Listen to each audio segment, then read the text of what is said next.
We all love the feel of a physical book, the scent of the pages, the weight of the cover, and the gentle rustle of a turning page. There's something special about it. But have you ever wondered how the book ended up in your hands? Let's talk about the journey of printing books and how it changed over time.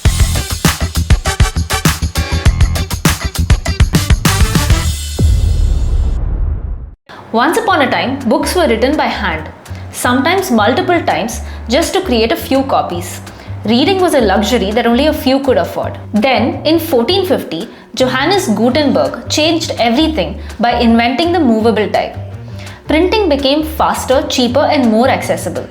And today, printing continues to evolve. Now, there are two ways that books are printed: offset printing and digital printing.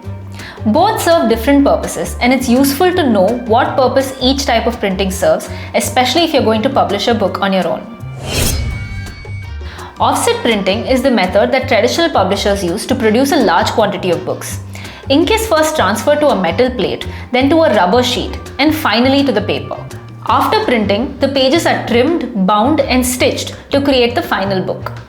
But here's the catch. Offset printing comes with a huge upfront cost. You need to print in bulk to make it economical. And the books that you've printed need to be stored in a warehouse until they're sold. Print on demand works a little differently. Instead of printing thousands of copies up front, books are only printed as and when an order is placed. This eliminates any need for warehousing, reduces the upfront costs, and ensures that the books never go out of stock. Print on demand is the go-to model for most indie authors because it's faster, cheaper, and allows for revisions. If you find a typo in your first set of copies, you can easily fix it before printing the next set. At Notion Press, we fully embrace print on demand for its affordability and efficiency.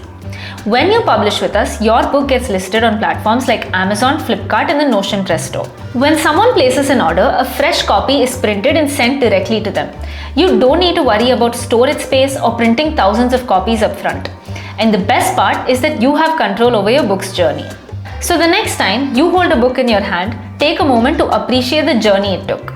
Do you have any more questions? Check out our other videos to stay updated about all things publishing. And you can also click on the link in the description to talk to one of our publishing consultants who will help clear all your doubts.